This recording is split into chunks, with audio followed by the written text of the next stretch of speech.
भाई ये सुबह ही उधर चौधरी ध्रुवांश और उसके साथियों को इस तरह आगे बढ़ते देख जुकाबो की आंखों में खूंखार इरादा झलकने लगा और उसने तुरंत आसपास की चेतना शक्तियों में हलचल लानी शुरू कर दी। फिर दोनों गुटों के बीच कुछ मिनटों तक मुकाबला चला, जिसके आखिर में ध्रुवांश और उसके साथी जीत गए। तब ध्रुवांश ने जुकाबो से अकादमी तख्ती छीनकर उसमें से आधे अंक अपनी अकादमी तख्ती में भर दिए, जिससे उसकी तख्ती में अब 80,000 अंक दिखने लगे थे। अंकों में आई इस बढ़ोतरी के साथ ही ध्रुवांश और उसका गुट 8वें से सीधे 6वें स्थान पर पहुंच गया। तब ध्रुवांश ने जुकाबो की अकादमी तख्ती वापस उसे पकड़ाते हुए कहा, अंकों के लिए बहुत बहुत शुक्रिया दोस्तों। उसके बाद वो सभी बिना रुके वहां से बढ़ने लगे। जाहिर सी बात थी कि उन्हें जल्द से जल्द अपने अगले शिकार के पास जाना था। उन्हें वहां से जाते देख जुकाबो गुस्से में दहाड़ने के सिवा और कुछ नहीं कर पाया। ये दहाड़ किसी ऐसे जानवर की दहाड़ जैसी थी जिसे बुरी तरह हरा दिया गया हो। जिस दौरान ध्रुवांश और उसके साथियों ने जुकाबो के गुट को हराकर उनसे अंक छीन लिए थे, उस वक्त एक अलग जगह पर कुछ और ही नजारा था। यहाँ मौजूद थे अबरार और उसके साथी, जिसमें से मिहाक ने कहा, अबरार, ध्रुवांश और उसके गुट के अंक अचानक से बहुत बढ़ गए हैं। वो लोग अब 6वें रैंक पर आ गए हैं। ये सुनते ही अबरार की नजरें सिकुड़ने लगी, जिसके बाद उसने तुरंत मिहाक से अकादमी तख्ती छीन ली। उसे गौर से देखते हुए अबरार ने कुछ सोचकर कहा, उसके ऊपर आने के साथ ही 9वें रैंक पर मौजूद जुकाबो का गुट टॉप 16 से बाहर हो गया है। इसका मतलब ध्रुवांश ने उन्हें ही अपना निशाना बनाया था।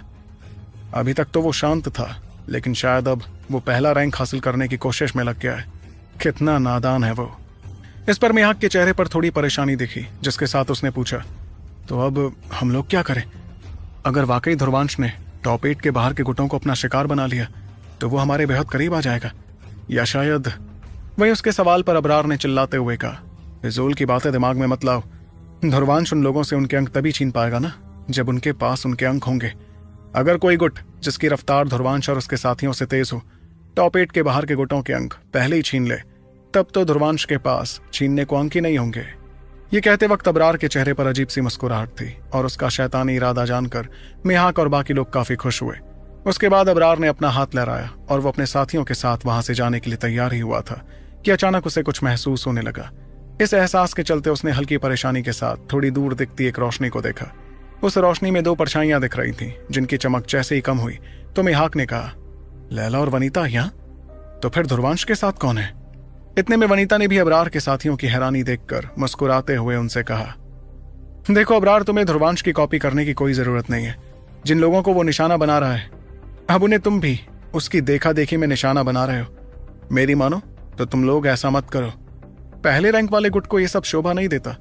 ये तो मैंने प्यार से तुम लोगों से अपनी बात कह दी है, लेकिन अगर फिर भी तुम लोग नहीं माने तो कोशिश करो। अगली बार मैं सिर्फ बात नहीं कहूंगी।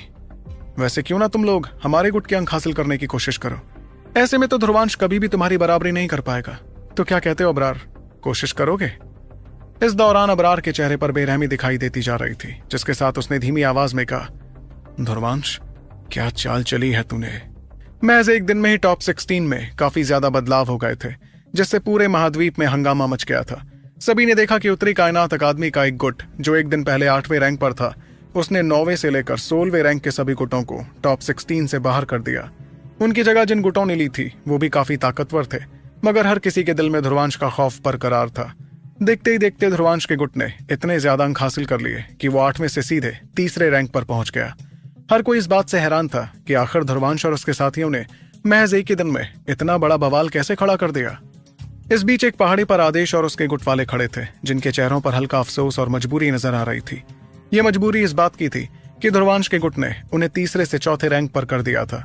तब आदरा ने चेहरे पर नाराजगी के साथ अपने भाई से पूछा, मुझे पहले ही पता था कि इस ध्रुवांश का दिमाग पूरी तरह खराब है, लेकिन अचानक इसे हो क्या गया है? क्या ये अबरार से पहला रैंक छीनने की फिराक में है? इस पर उसके बड़े भाई आदेश ने मुस्कुराते हुए कहा, मेरे ख्याल से वो यही करना चाहता है। क्या तुमने देखा नहीं कि जिस वक्त ध्रुवांश इतनी तेज रफ्तार में अंक हासिल करता जा रहा था, उस दौरान अबरार के अंक हासिल करने की रफ्तार रुक गई थी। मैंने सुना है कि उन पर फिलहाल काफी दबाव है, क्योंकि लैला और वनीता एक साथ अबरार के गुट को रोक रहे हैं। भले ही वो अबरार को ना हरा पाए, मगर उनके लिए अबरार को उलझाए रखना ज्यादा मुश्किल नहीं है, और उसका इस तरह उलझे रहना ध्रुवांश के लिए बहुत फायदेमंद है। इन दोनों की ये दुश्मनी तो इस प्रतियोगिता को काफी दिलचस्प बना रही है। चेतना पथ पर अबरार ने ध्रुवांश के खिलाफ साजिश रची थी, और यहाँ ध्रुवांश ने ईंट का जवाब पत्थर से दिया। मगर अपने भाई की बात सुनकर आदरा ने हल्की फिक्र के साथ कहा, लेकिन ये बेवकूफ ध्रुवांश एक ही दिन में इतने ताकतवर गुटों से लड़ने के बाद या तो काफी कमजोर हो गया होगा या फिर जख्मी। ऐसे में बाकी ताकतवर गुट तो जरूर उसकी इस हालत का फायदा उठाने की कोशिश करेंगे। आखिर उसके साथ इस वक्त लैला और वनीता भी तो नहीं है। फिलहाल अबरार और ध्रुवांश के गुटों के बीच सिर्फ 20,000 अंकों का फासला रह गया है। वहीं आद्रा की बात पर अपना सिर हिलाते हुए आदेश ने कहा, तुमने ठीक कहा। मेरी नजर में ध्रुवांश का काम अभी आधा ही हुआ है। फिलहाल वो शायद अपने हासिल किए गए अंकों को बरकरार रखने के बारे में सोच रहा होगा जब तक कि वो वापस ताकतवर नहीं हो जाता।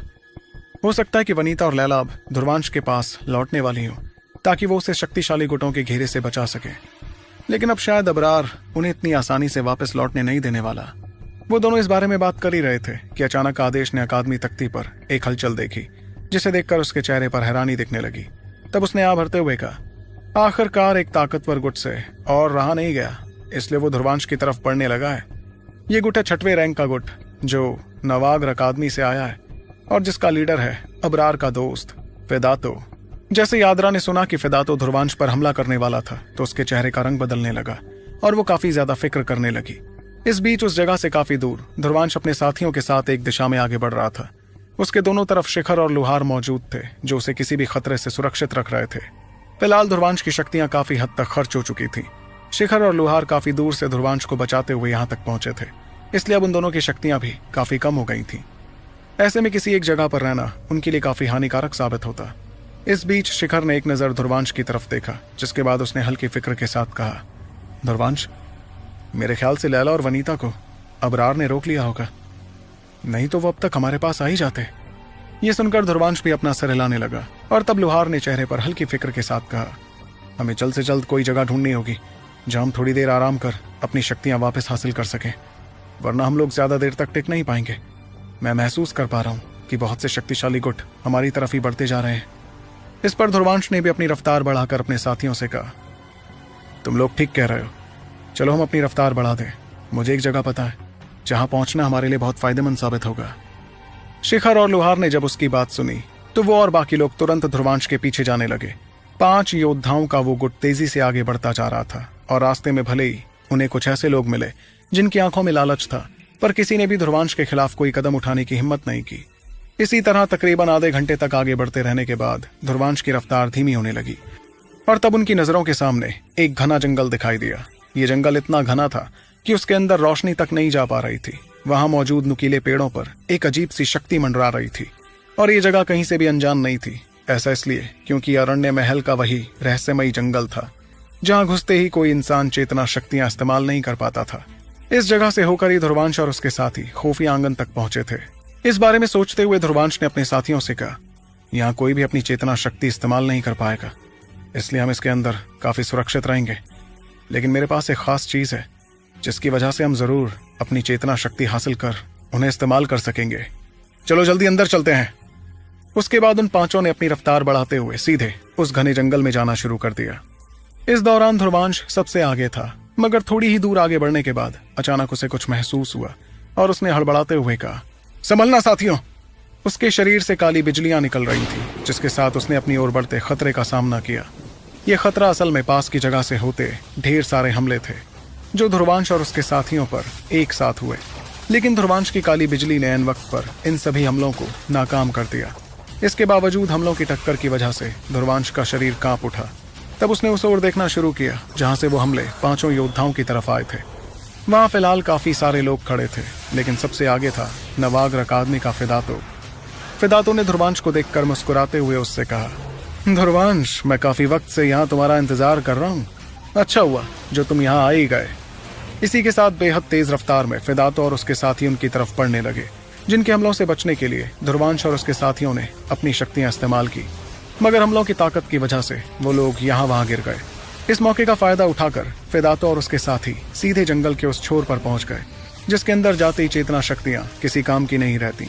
एक तरह से फिदातो और उसके साथियों ने ध्रुवांश और उसके दोस्तों के अंदर जाने का रास्ता ही जाम कर दिया था। इतने में ध्रुवांश और उसके साथियों के चेहरों का रंग बदलने लगा और तब फिदातो ने मुस्कुरा कर कहा, ध्रुवांश, देखो तुम मुझे इसका जिम्मेदार नहीं ठहरा सकते हो। अगर किसी को जिम्मेदार ठहराना ही है तो तुम अपने आप को ठहराओ। तुम्हारे लालच की वजह से ही तुम्हारे पास महज एक दिन में इतने सारे अंक जुड़ गए। ऐसे में हमें भी थोड़ा लालच तो आएगा ही ना। उसकी इस बात पर ध्रुवांश ने साफ अंदाज में उससे पूछा, वेदातो, मुझे साफ साफ बताओ कि तुम मुझे और मेरे साथियों को खुफिया आंगन के पास जाने दोगे या नहीं।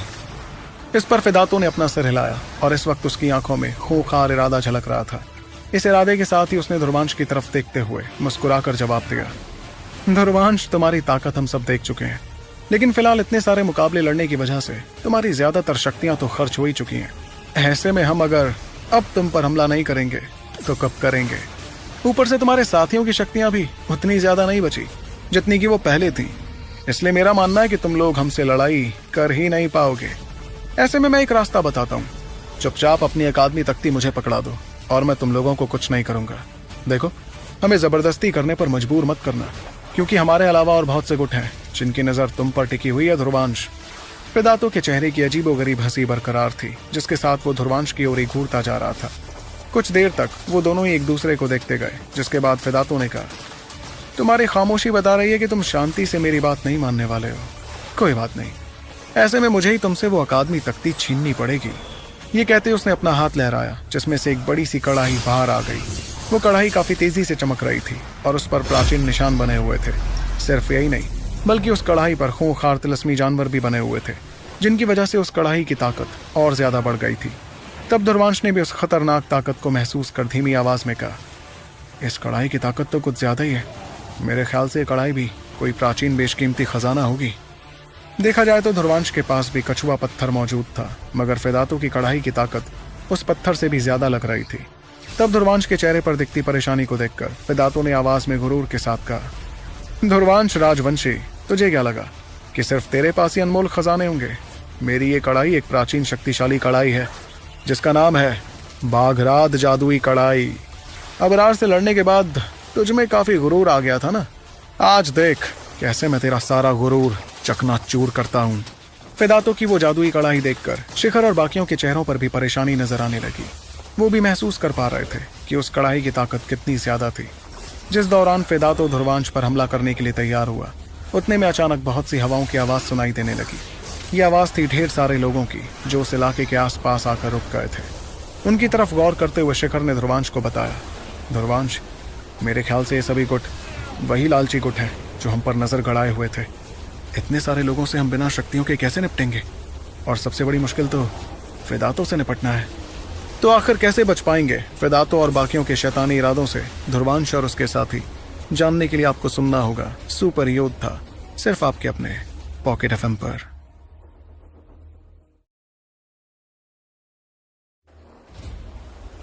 वेदातो ध्रुवांश की तरफ देखकर मुस्कुराता जा रहा था, जिसके बाद उसने तुरंत अपने हाथों की सील बदलनी शुरू कर दी।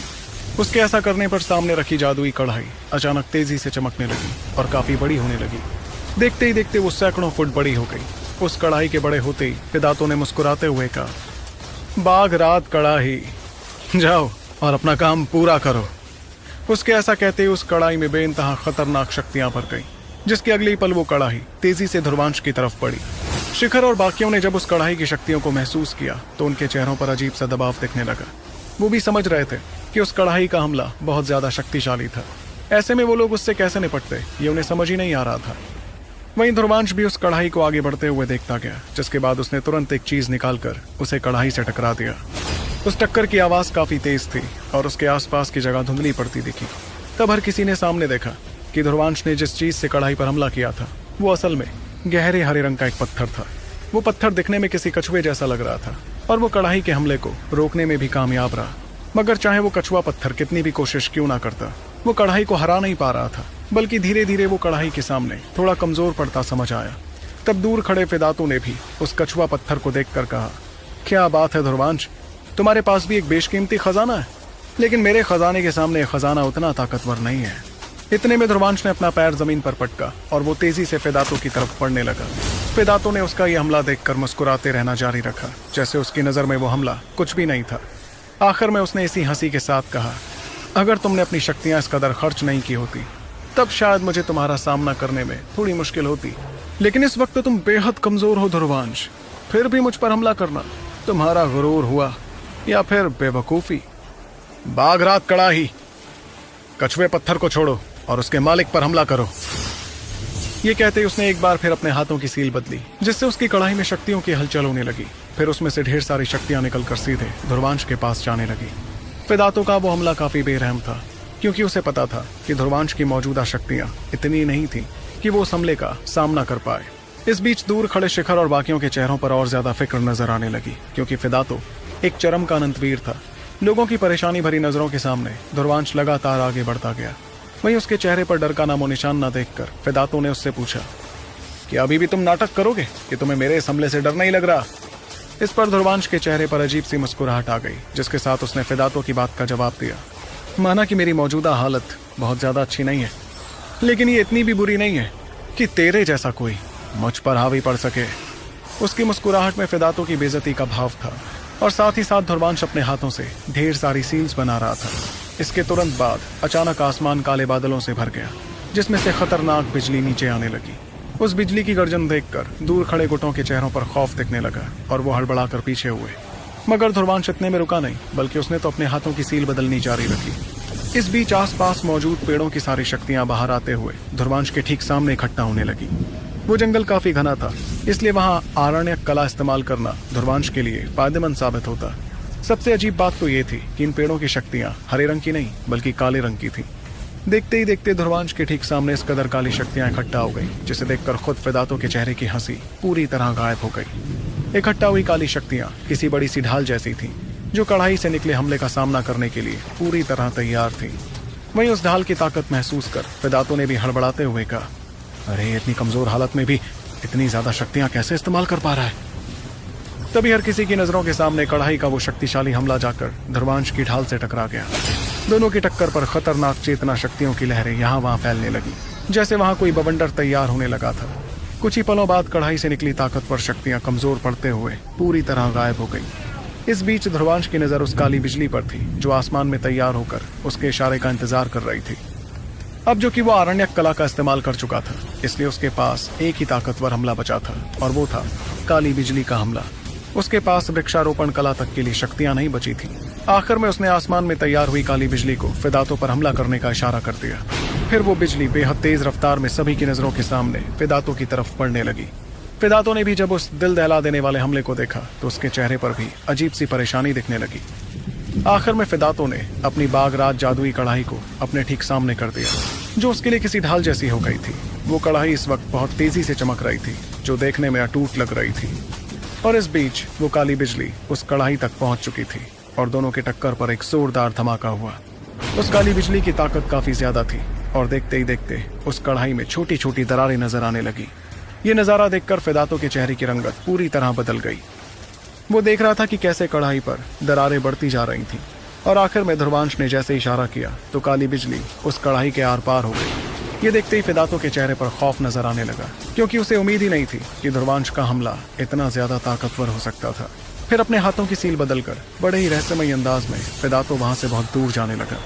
लेकिन बिजली की रफ्तार उसकी उम्मीद से भी बहुत ज्यादा थी, इसलिए वो चाहे कितनी भी दूर क्यों ना जाता, वो बिजली उसका पीछा करते हुए उसके पास पहुंच ही जाती। तब ध्रुवांश ने नजारा देखते हुए चिल्ला कर कहा, मेरी कमजोरी का फायदा उठाने यहाँ आया था ना? अब देख मैं कैसे तुझे तेरी इस गलती की कीमत चुकाने पर मजबूर करता हूँ।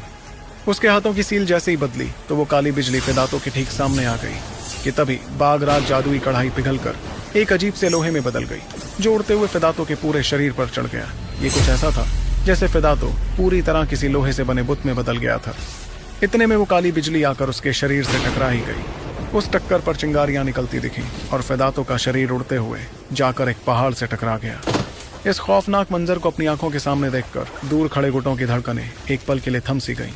वो लोग और पीछे होने लगे, क्योंकि फिदातो की हालत देखने के बाद अब कोई भी ध्रुवांश को चुनौती नहीं देना चाहता था।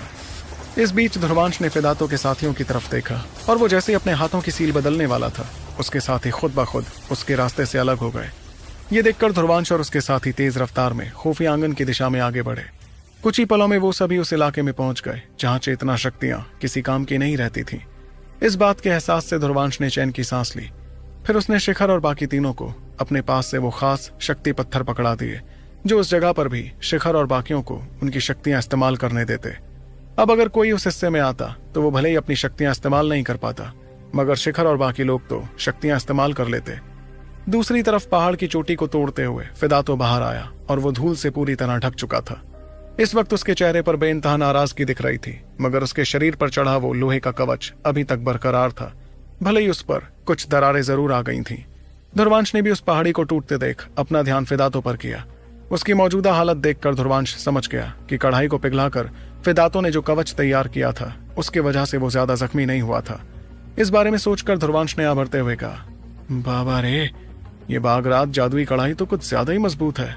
वहीं दूसरी तरफ फिदातो ने ध्रुवांश की तरफ देखकर चिल्लाते हुए कहा, ध्रुवांश, तुझे तो मैं छोड़ूंगा नहीं। शुरू में उसे लगा था कि ध्रुवांश की कमजोरी के चलते फिदातो बड़ी आसानी से उसकी अकादमी तख्ती हासिल कर लेता, लेकिन इस वक्त ध्रुवांश ने उसे परेशान कर दिया था। वहीं दूर दिखाई देता कछुआ पत्थर एक झटके में छोटा होते हुए ध्रुवांश के पास आ गया। तब फिदातो के चेहरे पर दिखती बेहिसाब नाराजगी को देखकर ध्रुवांश ने कहा, अगर अभी भी मन नहीं भरा तो आजा मेरे पास, मैं थोड़ी देर और तेरे साथ खेल लेता हूं। ये सुनते वक्त फिदातो गुस्से में अपनी मुट्ठी कसने लगा, लेकिन वो ध्रुवांश के पास नहीं गया क्योंकि वो उस जगह के ठीक पहले खड़ा था। इसलिए उसे पता था कि उस जगह पर अजीबोगरीब हलचल तो होने लगती थी, और ध्रुवांश की चालाकी जानते हुए फिदातो ने उसके पास जाने की गलती बिल्कुल नहीं की। वहीं फिदातो को अपनी जगह पर खड़ा देखकर ध्रुवांश ने मुस्कुराते हुए कहा, ठीक है तो फिर मैं चलता हूं, लेकिन ध्यान रखना फिदातो, अगर मुझे मौका मिला ना तो मैं आज की तेरी इस कोशिश का पूरा हिसाब जरूर चुका कर रहूंगा।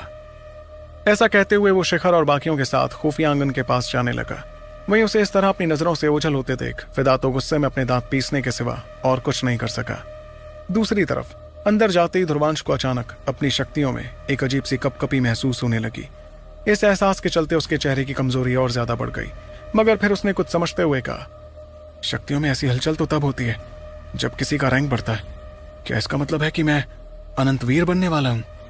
इस बात की हैरानी एक पल के लिए बरकरार रही, जिसके बाद उस हैरानी की जगह बेइंतहा खुशी ने ले ली।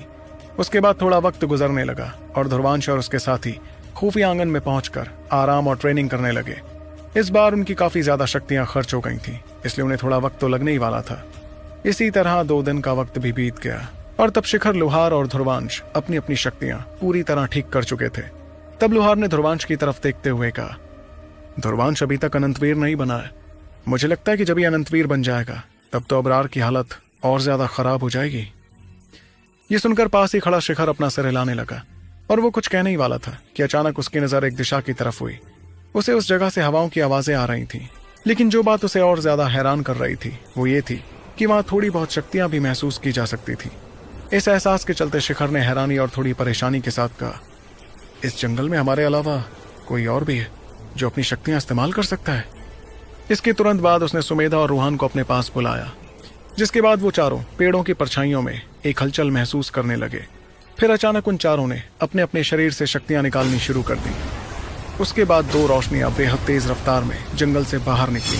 तब शिखर ने चिल्लाते हुए कहा, तुम जो कोई भी हो वहीं रुक जाओ, वरना हम तुम पर हमला कर देंगे।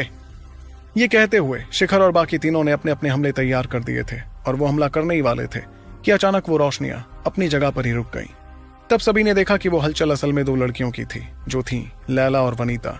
उन दोनों को वहां देखकर शिखर और बाकियों ने चैन की सांस ली और अपनी अपनी शक्तियां वापस अंदर कर ली। बल्कि अब तो उनके दिलों की फिक्र और भी कम हो गई थी। आखिर वनीता और लैला के होते हुए अब कोई ध्रुवांश का बाल भी बांका नहीं कर पाता। लैला वहां जैसे ही आई तो उसने देखा कि शिखर और बाकी तीनों तो वहां पर थे, लेकिन ध्रुवांश कहीं नहीं दिख रहा था। तब उसने फिक्र के साथ आसपास नजरें घुमानी शुरू कर दी, जिसके चलते शिखर ने उसे बताया, घबराने की कोई बात नहीं है, वो देखो खुफिया आंगन के सामने ध्रुवांश ट्रेनिंग कर रहा है। वो फिलहाल अनंतवीर बनने के बेहद नजदीक है। ये सुनकर लैला की जान में जान आई, जिसके बाद उसने शिखर से पूछा, और तुम लोग तो ठीक हो ना? इस पर शिखर ने आ भरते हुए उसे जवाब दिया, शुक्र हो ध्रुवांश का, जो उसकी वजह से हम इस खास जगह पर पहुंच पाए, वरना हमारा सही सलामत रहना तो काफी मुश्किल होता। ऐन वक्त पर फिदातो ने भी ध्रुवांश पर हमला कर दिया था। फिदातो के पास एक बेहद शक्तिशाली खजाना है, जिससे निपटने के लिए ध्रुवांश को अपनी सारी ताकत इस्तेमाल करनी पड़ गई।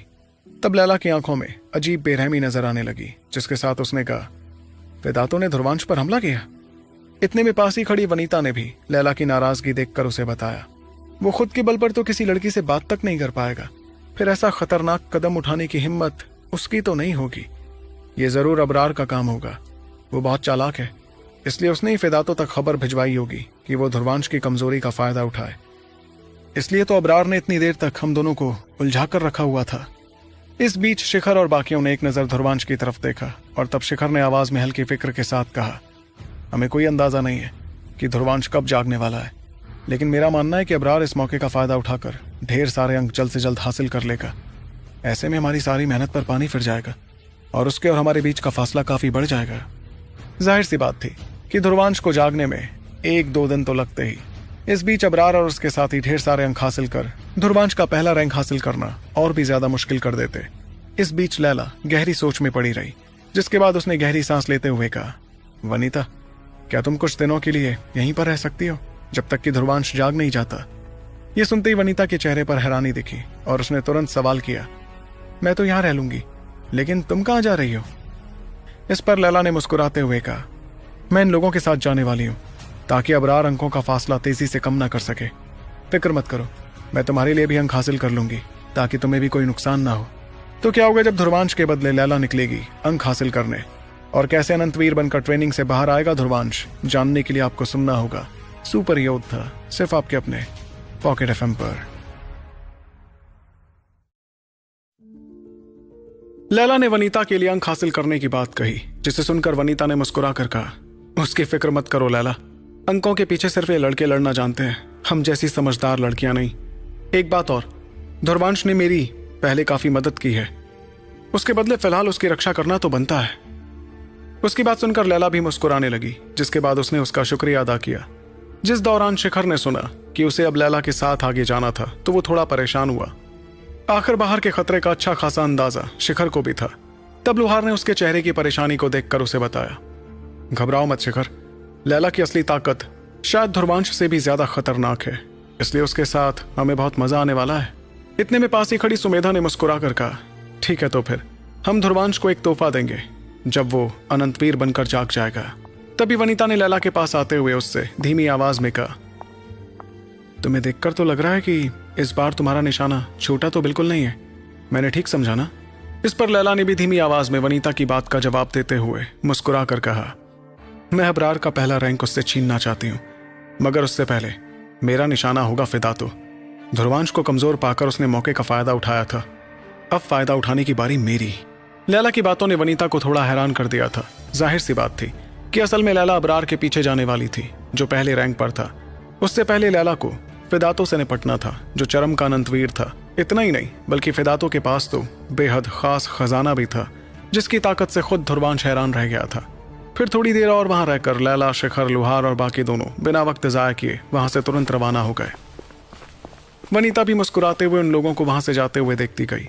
उसके बाद उसने आ भरते हुए मुस्कुरा कर कहा, इस ध्रुवांश की किस्मत तो कमाल है जो लैला जैसी सबसे काबिल और होनहार लड़की को उससे प्यार हो गया। उसके बाद 3 दिन यूं ही गुजर गए। इन 3 दिनों में ध्रुवांश अभी तक जागा नहीं था, मगर उसके शरीर में होती शक्तियों की हलचल लगातार बढ़ती जा रही थी। इससे साफ हो गया था कि वो अभी भी अनंतवीर बनने की राह पर था। इस बीच वनीता भी वहां रहकर यहां वहां नजर रखने के सिवा और कुछ नहीं कर पाई, मगर वनीता के चेहरे पर हल्की मुस्कान थी क्योंकि उसे महसूस हो रहा था कि ध्रुवांश कभी भी अनंतवीर बनकर जाग सकता था। जहां खुफिया आंगन के पास वो शांति बरकरार थी, वहीं शक्तिशाली अकादमी प्रतियोगिता में तो खलबली मच गई थी। इस खलबली की वजह थी लैला, जिसने सीधे 6वें रैंक पर मौजूद फिदातो और उसके साथियों को अपना निशाना बनाया था। लैला और फिदातो की टक्कर की खबर चारों तरफ फैल गई थी, जिससे हर दिशा में हंगामा मच गया। दोनों के बीच दिल दहला देने वाला मुकाबला हुआ, जिसके आखिर में सभी ने देखा कि कैसे एक विशालकाय कड़ाही एक बेहद शक्तिशाली तलवार के सामने कुछ नहीं कर पा रही थी। हर कोई वो मुकाबला देखता गया और सभी ने देखा कि कैसे उस बेहद खास कढ़ाई के भी 2 टुकड़े हो गए। इसके तुरंत बाद फिदातो खून की उल्टियां करते हुए बहुत पीछे जा गिरा। उसके चेहरे पर कमजोरी साफ झलक रही थी और एक बात और साफ थी कि वो बेहद बुरी तरह जख्मी हो चुका था। इसी के साथ वो दिल दहला देने वाला मुकाबला खत्म हुआ। फिदातो को अनचाही भी अपनी अकादमी तख्ती लैला को पकड़ानी पड़ी, जिसने 40,000 अंक उसमें से हासिल कर लिए। इसी के साथ ध्रुवांश के गुट के पास 1.5 लाख अंक हो गए थे। ऐसे में वो लोग अबरार और उसके साथियों को पछाड़ कर आगे चले गए थे, क्योंकि अबरार के पास तो अब भी महज 1,40,000 अंक ही थे। इससे साफ हो गया कि शक्तिशाली अकादमी प्रतियोगिता में फिलहाल पहला रैंक बदल चुका था। इस खबर ने सभी के रोंगटे खड़े कर दिए, क्योंकि ध्रुवांश और उसके साथी तीसरे ऐसे गुट थे जो शुरुआत से लेकर अभी तक पहला रैंक हासिल कर चुके थे। इस बीच लैला की काबिलियत के चर्चे भी चारों तरफ फैलने लगे, बल्कि उसका नाम तो अब अबरार और ध्रुवांश से भी ज्यादा मशहूर हो गया। फिर भी लैला के चेहरे पर जरा भी गुरूर नहीं था। दूसरी तरफ वेदांतो का गुट टॉप 8 से बाहर हो गया था, मगर अपनी काबिलियत और ताकत के चलते वो एक बार फिर टॉप 8 में जगह बनाने में कामयाब रहा। इस दौरान हर कोई ये जानने को बेकरार था कि पहला रैंक ध्रुवांश के गुट को मिलने से इस वक्त अबरार के दिमाग में क्या चल रहा था। सभी जानते थे कि अबरार इतनी जल्द वो रैंक किसी और को छीनने तो हरगिज नहीं देने वाला था, और जिस वक्त हर किसी को अबरार के अगले कदम का इंतजार था, उस बीच खुफिया आंगन में ट्रेनिंग करते ध्रुवांश ने आखिरकार अपनी बंद आंखें खोल ली। उसकी आंखों में फिलहाल एक अजीब चमक दिख रही थी और उसके शरीर की शक्तियां पहले के मुकाबले काफी ज्यादा लग रही थी। इस एहसास को महसूस कर उसने मुस्कुराते हुए कहा, अब अबरार का सामना होगा अनंतवीर ध्रुवांश राजवंशी से। वहीं उसे जागते देख पास ही खड़ी वनीता ने चैन की सांस लेते हुए कहा, बहुत बहुत बधाई हो ध्रुवांश, कैसा लग रहा है अनंतवीर बनकर। इस पर ध्रुवांश ने वनीता की तरफ देखा, जिसके बाद वो मुस्कुरा कर कहने लगा, ऐसा लग रहा है कि किसी ने मेरी ताकत बहुत ज्यादा बढ़ा दी हो। सिर्फ यही नहीं, अब तो मेरी अंतरात्मा की ताकत भी पहले के मुकाबले काफी ज्यादा लग रही है। वैसे लैला और बाकी लोग कहीं दिखाई नहीं दे रहे, तुम और वो तो एक साथ थे ना। ये सुनकर वनीता ने अकादमी तकती ध्रुवांश को दिखाते हुए कहा, जिस दौरान तुम आराम फरमा रहे थे उस वक्त लैला मैडम ने शक्तिशाली अकादमी प्रतियोगिता में उलटफेर कर दिया था। बधाई हो, तुम्हारा गुट फिलहाल पहले रैंक का गुट बन गया है। वनीता की बात पर ध्रुवांश के चेहरे पर बेइंतहा हैरानी नजर आने लगी, जिसके चलते उसने हड़बड़ाकर वो अकादमी तख्ती वनीता से हासिल की। फिर उसने गौर से उसे देखते हुए रैंकिंग्स के बारे में पढ़कर कहा, पहला रैंक उत्तरी कायनात अकादमी से आए ध्रुवांश का गुट 1.5 लाख अंक। दूसरा रैंक धर्मपाल अकादमी से आए अबरार का गुट 1,40,000 अंक। बाप रे बाप, ये सब क्या लैला का कमाल है। ध्रुवांश के चेहरे पर छाई हैरानी देखकर वनीता के चेहरे की मुस्कुराहट और बड़ी हो गई, जिसके बाद उसने जवाब दिया, हाँ, उसने सीधे जाकर वेदांतो को हराते हुए उसके आधे अंक हासिल कर लिए, जिस वजह से तुम्हारा गुट पहले रैंक पर पहुंच गया।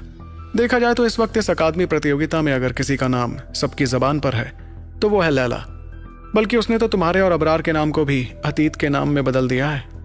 वैसे एक बात बताओ ध्रुवांश, एक लड़की को अपने से ज्यादा मशहूर होते और ज्यादा बड़ी ऊंचाई छूते देख तुम्हें कैसा लग रहा है। इस पर ध्रुवांश एक पल के लिए तो अकादमी तख्ती को ही देखता गया, जिसके बाद उसने मुस्कुरा कर कहा, सच कहूं तो मुझे बिल्कुल भी बुरा नहीं लग रहा।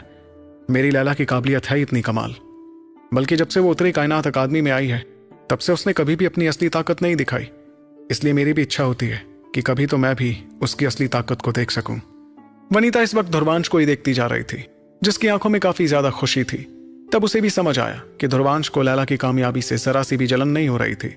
इस वजह से वनीता एक पल के लिए खामोश रही, जिसके बाद उसने कहा, वो अपनी असली ताकत शायद इसलिए कभी तुम्हारे सामने नहीं लाती है क्योंकि उसे डर है कि उसका अपनी शक्तियां दिखाना कहीं तुम्हारे लिए किसी मुश्किल को न्योता ना दे दे।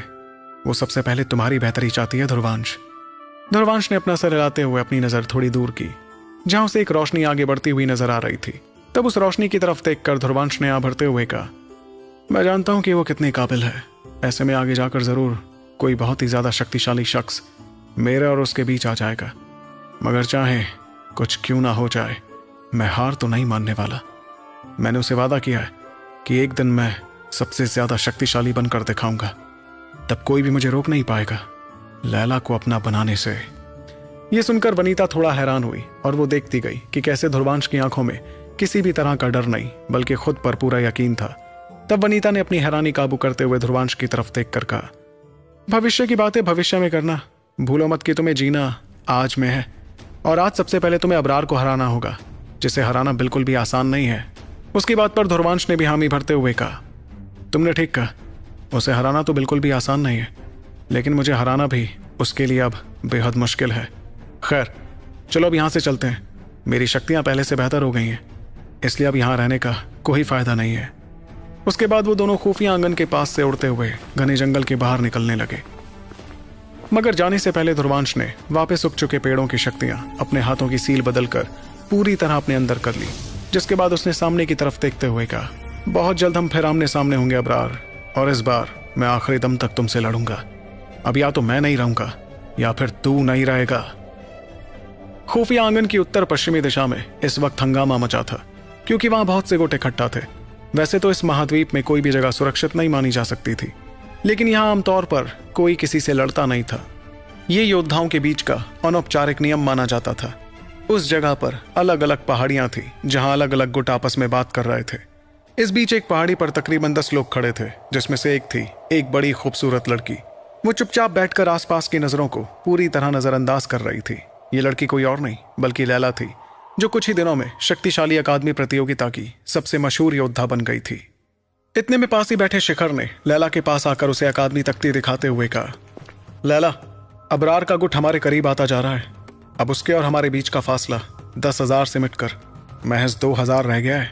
जब से लैला के गुट ने अबरार को रैंकिंग्स में पीछे किया था, तब से अबरार के अंक हासिल करने की रफ्तार काफी ज्यादा बढ़ गई थी। भले ही लैला की अगुवाई में ये गुट लगातार अंक हासिल करता जा रहा था, मगर अबरार की रफ्तार के सामने लैला के गुट की रफ्तार थोड़ी धीमी हो गई थी। इस बीच शिखर और लुहार भी महारथी अनंतवीर बन गए थे। रही बात सुमेधा और रूहान की, तो वो दोनों अब शुरुआती अनंतवीर बन गए थे। लैला ने भी अकादमी तख्ती पर लिखे अंकों को देखा, जिसके बाद उसने भी कहा, हमारे बीच का फासला घटता जा रहा है, चलो चलते हैं। हमारा यहाँ ज्यादा देर रुकना अबरार और उसके साथियों को मौका दे देगा हमसे आगे निकलने का। उसकी बात सुनकर वो सभी तुरंत खड़े हो गए और अपनी अपनी चेतना शक्तियां बाहर निकालते हुए वो वहां से रवाना होने के लिए तैयार हुए। मगर जैसे ही वो वहां से जाने वाले थे, अचानक दो परछाइयां बेहद तेज रफ्तार में उन दोनों की तरफ आती दिखीं। इन परछाइयों को देखकर लैला ने अपनी तलवार पर पकड़ मजबूत की ही थी कि अचानक उसे कुछ महसूस हुआ और उसके चेहरे पर बेइंतहा खुशी नजर आने लगी। उस जगह पर जितने भी योद्धा मौजूद थे, वो लैला के चेहरे पर अचानक आई खुशी देखकर ये समझ गए कि वो इतनी ज्यादा खुश किसे देखकर हो सकती थी। फिर सभी की नजरों के सामने वो दोनों परछाइयां लैला के सामने आकर रुकी, जो असल में ध्रुवांश और वनीता थे। ध्रुवांश मुस्कुराते हुए लैला को देखता जा रहा था और तब उसने इसी मुस्कुराहट के साथ कहा, लैला मैडम, तुमने तो कमाल ही कर दिया, फैदातों की धोती को फाड़कर रुमाल ही कर दिया।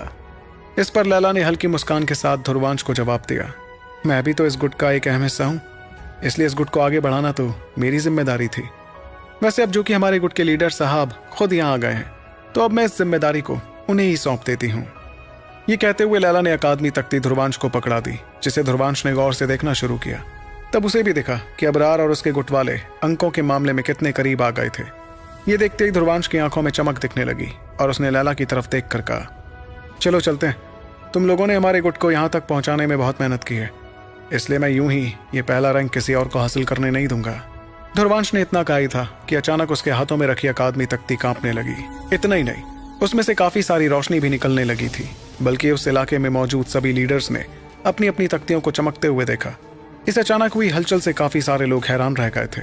फिर सभी ने देखा कि रैंकिंग का दूसरा नाम यानी अबरार और उसका गुट 1.5 लाख से सीधे 2 लाख अंकों तक पहुंच गया। इसी के साथ वो एक बार फिर टॉप 8 का पहला रैंक वाला गुट बन गया था। वही लोगों को समझ ही नहीं आया कि आखिर एक झटके में कैसे अबरार के गुट के अंक 50,000 अंकों से बढ़ गए थे। सबसे हैरान कर देने वाली बात यह थी कि टॉप 8 के किसी भी गुट में कोई हलचल नहीं हुई थी।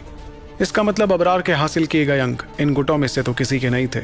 तो फिर आखिर अबरार ने इतने सारे अंक एक साथ हासिल कैसे किए? इस बात ने उस इलाके में खलबली मचा दी थी और हर किसी की नजर घूमते हुए ध्रुवांश पर पड़ी। बाकियों की हैरानी से अलग ध्रुवांश के चेहरे पर एक मुस्कुराहट थी, जिसके साथ वो अपना सिर हिलाने लगा। तभी अचानक उसे कुछ ऐसा दिखा जिसे देखकर ना सिर्फ उसके बल्कि लैला और वनीता के चेहरे पर भी बेइंतहा हैरानी नजर आने लगी। वो देख रहे थे कि अबरार का नाम तख्ती पर अचानक जलने लगा। नाम के इस तरह जलने का मतलब साफ था कि अबरार और उसके गुट ने अपनी अकादमी तख्ती जला दी थी।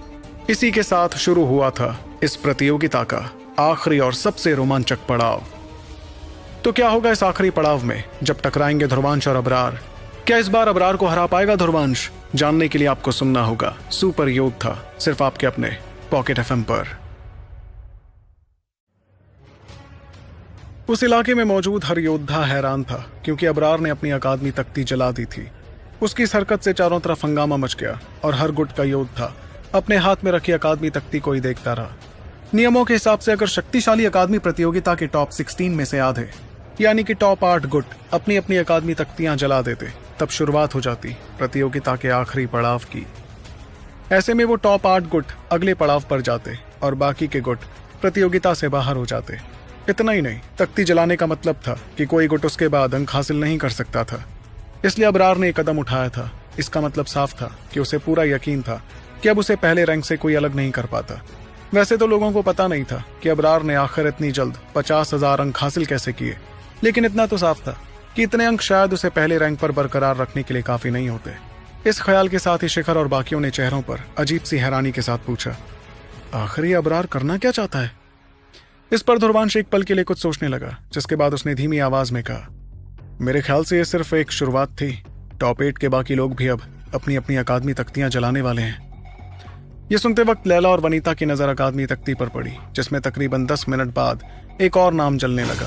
फिर तो जैसे तख्तियां जलने का सिलसिला शुरू हो गया और अबरार के नाम के बाद अब अबान, लिंशा और फिदातो के नाम भी जलने लगे। इस हलचल से एक बार फिर चारों तरफ शोर मचने लगा और लोगों ने हड़बड़ी में एक दूसरे से कहा, अब जो कि 4 अकादमी तख्तियां जल चुकी हैं, इसका मतलब सिर्फ 4 तख्तियां जलने के लिए बाकी हैं। अगर उन चारों ने भी अपनी तख्तियां जला दी तब तो प्रतियोगिता का आखिरी पड़ाव शुरू हो जाएगा और हम सब बाहर हो जाएंगे। इस बीच ध्रुवांश और उसके साथी तो हैरान थे, क्योंकि उन्हें समझ ही नहीं आ रहा था कि जब टॉप 16 में कोई बदलाव हुआ ही नहीं तो फिर अबरार और उसके साथियों ने कैसे 50,000 अंक एक साथ हासिल कर लिए थे। इस बारे में सोचकर वो लोग थोड़ा परेशान दिखे। तभी अचानक सभी को हैरान करते हुए 2 और तख्तियां जलने लगी। हैरान करने वाली बात यह थी कि वो तख्तियां टॉप 8 में नहीं बल्कि टॉप 16 में से थी, यानी 16वें और 14वें रैंक के गुटों ने अपनी तख्तियां जला दी थी। ये देखकर ध्रुवांश ने कुछ समझते हुए कहा, इन दोनों गुटों की तख्तियां जलने के पीछे जरूर अबरार की कोई चाल है, बल्कि सिर्फ इन दोनों की नहीं, बाकियों की तख्तियां जलने के पीछे भी उसकी ही कोई साजिश है, वरना इतनी सारी तख्तियां एक साथ क्यों जलने लगेंगी। तभी अचानक उसे कुछ समझ आने लगा, जिसके चलते उसने हड़बड़ा कर कहा, बाप रे बाप, इसने तो कुछ ज्यादा ही खतरनाक साजिश रची है हमारे खिलाफ। टॉप 8 की 4 तख्तियां जल चुकी हैं और अब सिर्फ 2 तख्तियों की जगह बची हैं। इसका मतलब अगर हमें 50,000 अंक हासिल करने हैं तो ऐसा करने के लिए टॉप 8 के किसी गुट को ही चुनना होगा। पर उसमें से अबरार, अबान, लिंशा और फिदातो तो पहले ही अपनी तख्तियां जला चुके हैं, इसलिए ना तो वो अंक हासिल कर पाएंगे और ना ही उनके अंक कोई उनसे छीन पाएगा। ऐसे में टॉप 8 में तो सिर्फ वनीता, आदेश और वुम्बा के गुट बाकी रह गए हैं, मगर मैं अपने दोस्तों से तो कभी उनके अंक नहीं छीनूंगा। ये सुनते वक्त आसपास खड़े सभी लोगों के चेहरों का रंग बदलने लगा। उन्हें भी समझ आ गया था कि अबरार की चाल कितनी ज्यादा खूंखार थी। वो ध्रुवांश को अपने ही दोस्तों के खिलाफ करना चाहता था। तब शिखर ने गुस्से में अपने दांत पीसते हुए कहा, ऐसे शातिर इरादे हैं इस कमबख्त के, अब हम लोग क्या करें। इस दौरान लैला भी गुस्से में अपनी मुट्ठी कसती जा रही थी, मगर उसने कुछ नहीं कहा, बल्कि वो तो आंखों में हल्की फिक्र के साथ ध्रुवांश की तरफ देखने लगी। इस बीच ध्रुवांश तो अभी भी अकादमी तख्ती को ही देखता जा रहा था। तब वनीता ने भी एक नजर ध्रुवांश और लैला की तरफ देखा और थोड़ा झिझकने के बाद कहा, ऐसा करो, तुम लोग हमारे अंक ले लो। अगर तुम हमसे आधे अंक ले भी लेते हो तो भी हमारे पास इतने अंक तो बच ही जाएंगे कि हम टॉप 8 में बरकरार रहें। वैसे भी अब तो तख्तियां जलने के बाद तो इन अंकों का कोई मतलब नहीं रहेगा। ये कहते हुए वनीता ने अपनी अकादमी तख्ती सामने की तरफ की ताकि ध्रुवांश उसे हासिल कर सके। वहीं उसकी बात सुनते ही शिखर और बाकी लोग हैरानी भरी नजर के साथ वनीता को देखते गए। हर कोई उससे अच्छी तरह वाकिफ था, इसलिए किसी ने भी ये नहीं सोचा था कि वनीता आधे अंक ध्रुवांश के गुट को दे देगी। इस बीच वहां कुछ पलों की खामोशी छाई रही, क्योंकि कोई भी कुछ करने की हिम्मत नहीं जुटा पाया। तब लैला ने भी ध्रुवांश की तरफ हैरानी के साथ देखा और ध्रुवांश का तो मुंह ही हैरानी में खुल गया था। इतने में हर किसी की खामोशी और हैरानी देखकर वनीता ने हल्की फिक्र के साथ आगे कहा, देखो, ज्यादा वक्त नहीं है, इसलिए जल्द से जल्द फैसला लेना ही हम सभी के लिए अच्छा होगा। मुझे पता है कि इस तरह अंक हासिल करना तुम लोगों को अच्छा नहीं लगेगा, लेकिन अगर तुम्हारी जगह मैं होती और मुझे मेरे जानी दुश्मन के खिलाफ अंकों की जरूरत होती तो शायद तुम लोग भी ऐसा करने में झिझकते नहीं। दोस्त माना है ना, तो अब दोस्ती निभाने का मौका भी तो दो। उसकी बातों से ध्रुवांश के चेहरे पर मजबूरी भरी मुस्कुराहट आ गई, जिसके बाद उसने अपना सर हिलाते हुए कहा, इस मदद के लिए बहुत बहुत शुक्रिया वनीता, मगर मैं तुमसे ये अंक नहीं ले सकता। यहाँ बात मेरे अभिमान की नहीं है, बल्कि अभी अंक हासिल करने के सारे रास्ते बंद नहीं हुए हैं। मेरे ख्याल से मैं समझ गया हूँ कि अबरार ने अपने अंक कहाँ से हासिल किए हैं। इस पर लैला और बाकियों की नजर भी ध्रुवांश पर ही टिकी रही। वनीता पहले तो ध्रुवांश से थोड़ा नाराज हुई कि वो उसकी मदद लेने को तैयार नहीं था, लेकिन जब उसने सुना कि ध्रुवांश को अबरार के अंकों का रहस्य पता चल गया तो वो भी दिलचस्पी के साथ ध्रुवांश की बात का इंतजार करने लगी। तब हर किसी के चेहरे पर झलकती बेचैनी देखकर ध्रुवांश ने धीमी आवाज में कहा, अबरार और उसके साथियों ने जरूर लोगों के लालच और अपनी ताकत का फायदा उठाया, उन्हें डरा धमकाकर उनसे अंक छीनने के लिए। इन लोगों में टॉप 16 के आखिरी 2 गुट भी शामिल हैं। इसका मतलब अबरार ने झांसा देकर बहुत से गुटों को एक जगह पर इकट्ठा किया। ऐसा करने के बाद उसने उन्हें बेहद बुरी तरह जख्मी कर दिया और फिर धमकाते हुए उनसे उनके अंक हासिल कर लिए। अभी तक उसके पास ये तरकीब थी, पर उसने इसका इस्तेमाल नहीं किया। वो शायद बहुत वक्त से ऐसे इलाकों का पता लगाता जा रहा था जिसके आसपास बहुत से शक्तिशाली गुट मौजूद थे। देखा जाए तो अबरार का अपनाया तरीका बहुत ज्यादा गलत था। आखिर वो धमकाकर इतने सारे गुटों के अंक उनसे छीन जो रहा था, लेकिन इस प्रतियोगिता में तो सब जायज था। इस पर वनीता ने ध्रुवांश से पूछा, लेकिन तुम्हें ये सब कैसे पता? वहीं उसके सवाल पर ध्रुवांश ने मुस्कुराते हुए जवाब दिया, क्योंकि मैं अबरार को बहुत अच्छी तरह जानता हूँ। उसके पास हमेशा एक षड्यंत्र होता है। जब मामूली तरीकों से उसकी दाल नहीं गलती चेतना पथ में उसने मेरे खिलाफ भी ऐसी ही साजिश रची थी, इसलिए मैं जानता था कि जरूरत पड़ने पर वो ऐसा ही कोई बेरहम कदम उठाएगा। ये कहते वक्त ध्रुवांश के चेहरे पर मुस्कुराहट थी, मगर शिखर ने तो मजबूरी भरी आवाज में कहा, उसने चाहे कितने भी बेरहम कदम क्यों ना उठाए हो ध्रुवांश, हम इस मुश्किल से बाहर कैसे निकले। इस सवाल को सुनकर भी ध्रुवांश के चेहरे की मुस्कुराहट गायब नहीं हुई और तब लैला ने कुछ समझते हुए कहा, ध्रुवांश, तुमने उसके ऐसे किसी षड्यंत्र की तैयारी पहले से कर रखी थी, है ना? और लैला का सवाल सुनते ही ध्रुवांश के चेहरे की मुस्कुराहट और ज्यादा बड़ी हो गई। फिर उसने तुरंत अपना हाथ लहराकर चेतना शक्तियों की एक लहर आसमान की तरफ भेज दी। वो लहर बड़ी चमकदार थी और काफी दूर दूर तक देखी जा सकती थी। ऐसा करते हुए उसने मुस्कुराहट बरकरार रखी और कहा, लैला मेरी जान, जितनी अच्छी तरह तुम मुझे समझती हो उतना तो शायद मुझे मेरे घर वाले भी ना समझ पाए। इस बीच हर कोई हैरत भरी निगाहों के साथ देखता जा रहा था कि ध्रुवांश ने कैसे आसमान में शक्तियों की लहर भेज दी थी। कोई इसके पीछे का मकसद समझ ही नहीं पा रहा था और लोगों की यह हैरानी तकरीबन 10 मिनट के लिए बरकरार रही। 10 मिनट बाद अचानक से वहां की खामोशी टूट गई और बहुत सी रोशनियां सीधे ध्रुवांश के पास जाने लगी। ये रोशनियां काफी दूर से आ रही थी और आखिर में ध्रुवांश के पास आकर रुक गई। तब जाकर लोगों ने देखा कि इन रोशनियों में बहुत सारे गुट मौजूद थे, जिनके योद्धाओं की तादाद सैकड़ों से ज्यादा थी। फिर हर किसी ने हैरानी के साथ ध्रुवांश की तरफ देखना शुरू कर दिया। जो लोग वहां आए थे, इन लोगों में सूनी चेतना का आदमी का लांपा था, जिसे कुछ वक्त पहले ध्रुवांश ने बचाया था। लांपा ने मुस्कुराते हुए ध्रुवांश से कहा, ध्रुवांश, तुम्हें हमारी जरूरत पड़ी गई आखिर। अच्छा है, कम से कम हमें एहसान चुकाने का मौका तो मिला। यहाँ मेरे साथ जितने भी गुट मौजूद हैं उन्हें तुमने ही बचाया था, इसलिए हम सब उस मदद के बदले अपने बचे कुछ अंक तुम्हें देने को तैयार हैं। ये सुनते ही वहां मौजूद लोगों के चेहरों का रंग पूरी तरह बदल गया। कोई सोच भी नहीं सकता था कि ध्रुवांश के पास ऐसा कोई तरीका भी था जो उसने अबरार के षड्यंत्र के खिलाफ तैयार कर रखा था। सिर्फ बाकी लोग ही नहीं थे जो लांपा और उसके साथ मौजूद दर्जनों गुटों के बहाने से हैरान थे, बल्कि खुद शिखर, लुहार, वनीता और लैला भी दंग रह गए थे।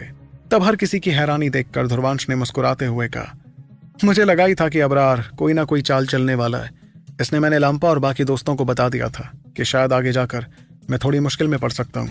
तब ये लोग खुशी खुशी मुझे अपने अंक पकड़ाने के लिए राजी हो गए थे। वो अलग बात है कि अगर अबरार ऐसी साजिश नहीं रचता तो मैं इन लोगों से इनके अंक मांगता भी नहीं। तब लैला ने चेहरे पर हल्की फिक्र के साथ ध्रुवांश से कहा, चलो मान भी ले कि ये सभी तुम्हें अपने अंक देने को तैयार हैं, लेकिन ये तुम्हें अपने सारे अंक तो नहीं दे सकते ना। और उसकी बात पर ध्रुवांश के चेहरे पर भी मुस्कुराहट आ गई, जिसके साथ उसने अपना हाथ लहराते हुए कहा, मैं जानता हूँ, इसलिए तो मैंने उसका भी इंतजाम कर लिया था। लांपा, हमारे बाकी साथी आए क्या? इस पर लांपा ने अपना सिर हिलाया और जोर की सीटी बजाई। इस सीटी को सुनकर कुछ ही पलों में सैकड़ों गुट लांपा के साथ आ गए, जिनकी वजह से वहां मौजूद लोगों की तादाद काफी ज्यादा बढ़ गई। तब लांपा ने मुस्कुराते हुए कहा, नियमों के हिसाब से किसी एक को पूरे अंक नहीं दिए जा सकते, लेकिन अगर वो अंक बहुत से लोगों में बांट दिए जाएं, तब कुल मिलाकर आधे से ज्यादा अंक तो सामने वाला हासिल कर ही सकता है।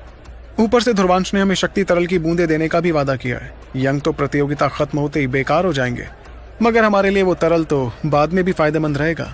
तब शिखर ने चेहरे पर हैरानी के साथ ध्रुवांश की तरफ देखते हुए कहा, तुम्हारे पास शक्ति तरल है, लेकिन तुम इतनी ज्यादा तादाद में वो तरल कैसे इकट्ठा कर पाओगे?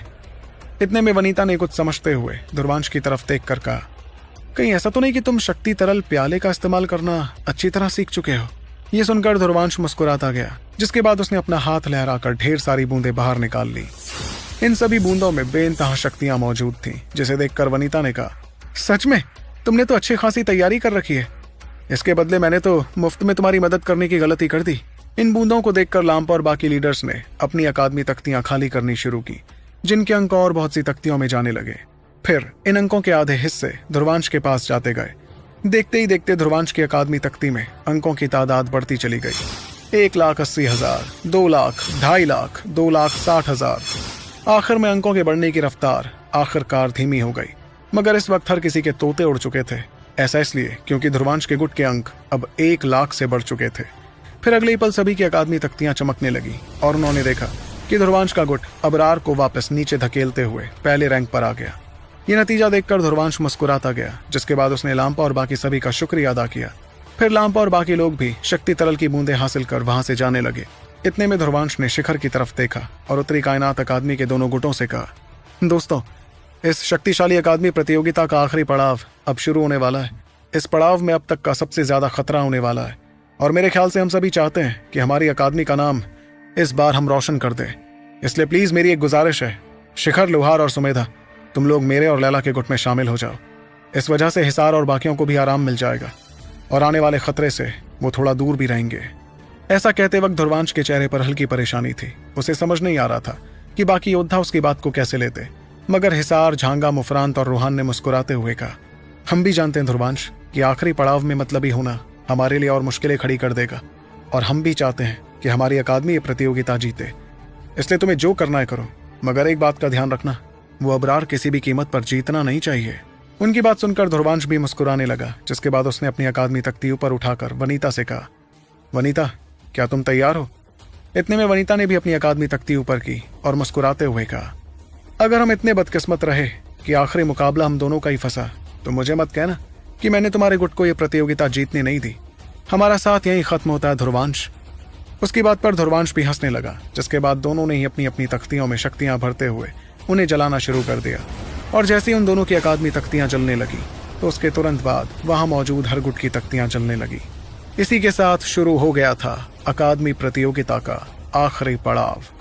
तो क्या होगा जब आखिरी पड़ाव में अबरार और उसके साथियों से टकराएंगे ध्रुवांश और उसके दोस्त? जानने के लिए आपको सुनना होगा सुपर योद्धा।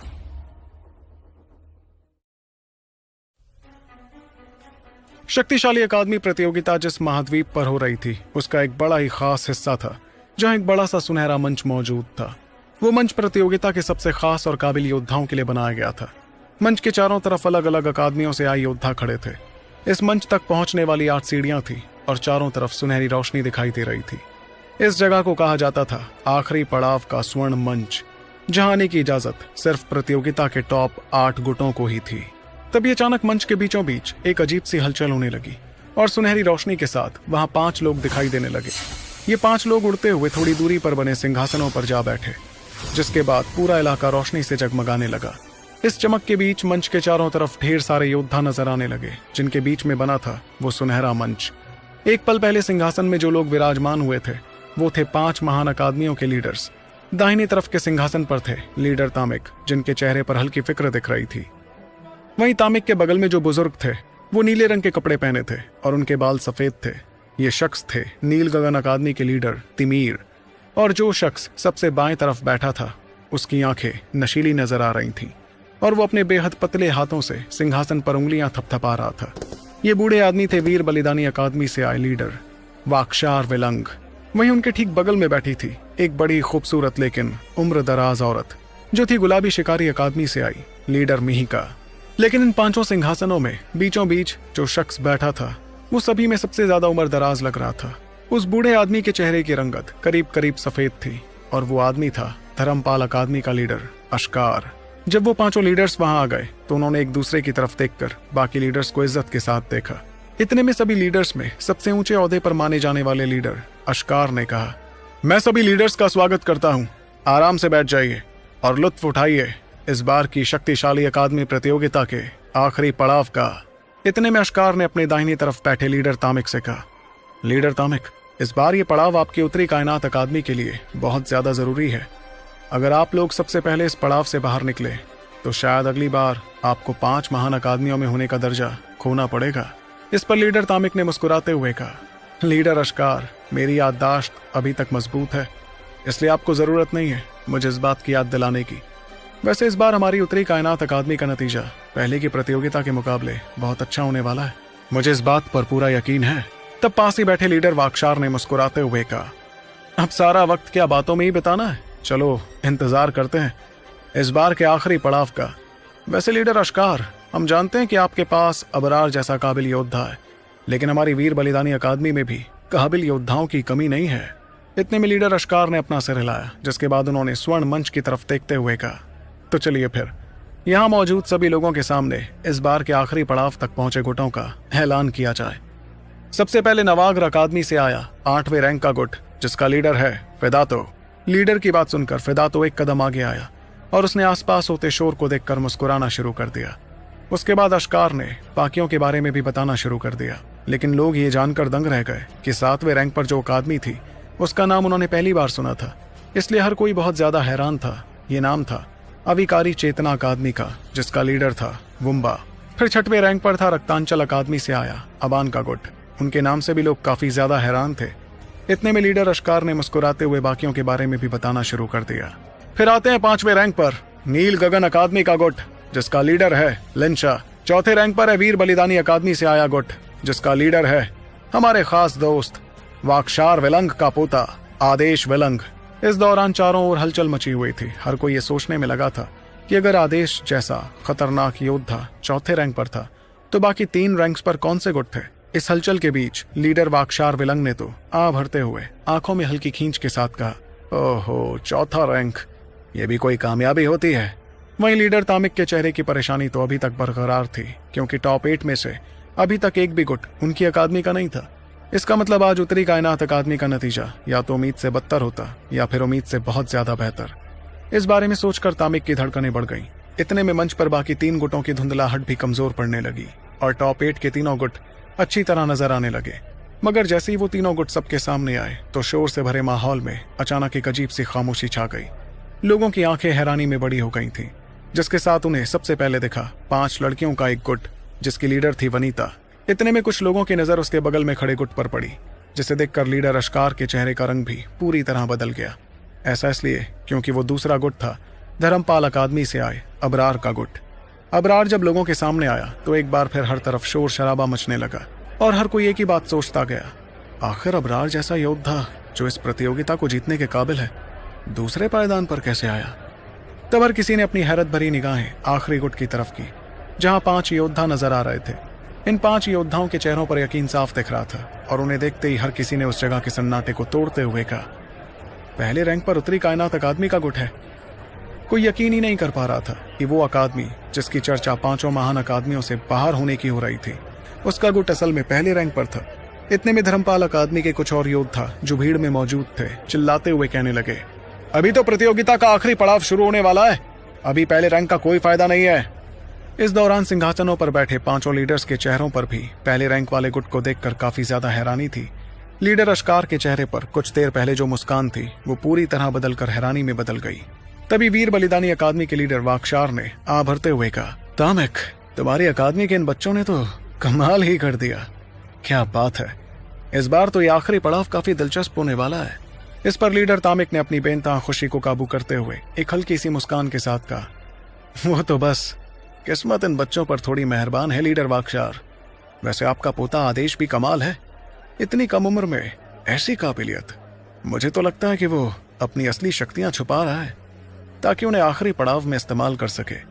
मेरे ख्याल से वो समझदारी के मामले में अपने दादा पर गया है।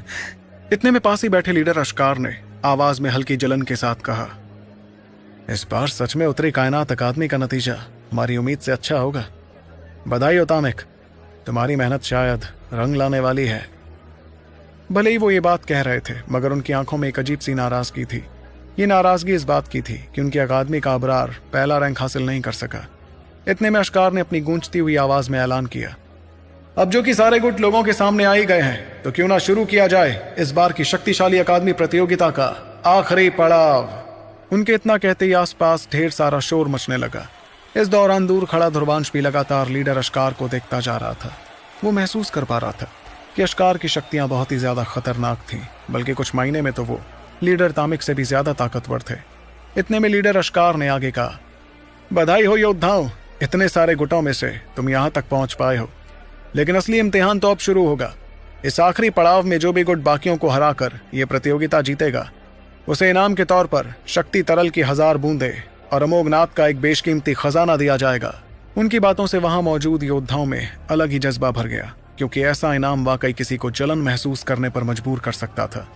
इतने में लैला ने मुस्कुराते हुए अपने साथियों से कहा, मेरे ख्याल से इतनी बड़ी रकम इकट्ठा करने के लिए 5 महान अकादमियों को मिलजुल कर शक्ति तरल देना पड़ा होगा। इस बीच ध्रुवांश की नजर थोड़ी दूरी पर खड़े अबरार पर पड़ी, जो खौफनाक इरादे के साथ उसे ही घूर रहा था। अब उसके चेहरे पर पहले जैसी शांति बिल्कुल नहीं थी। जाहिर सी बात थी कि उसने ध्रुवांश के लिए जो जाल तैयार किया था उसमें वो खुद फंस गया। शुरू में तो उसे लगा था कि 50,000 अंक हासिल कर और अकादमी तख्ती जलाकर वो ध्रुवांश को पहले रैंक से तो दूर ही रखता, लेकिन ध्रुवांश ने तो ऐन वक्त पर नहले पर दहला फेंक कर अबरार की सारी उम्मीदों पर पानी फेर दिया था। इस वजह से अबरार के अहम को बहुत गहरी ठेस पहुंची थी, बल्कि वो तो खुद को जैसे तैसे रोके हुए था, वरना उसका मन तो ध्रुवांश पर वहीं के वहीं हमला कर देने का कर रहा था। तभी अबरार को देखते हुए ध्रुवांश और ज्यादा मुस्कुराने लगा, जिससे अबरार के शरीर में खून खौलता हुआ महसूस हुआ।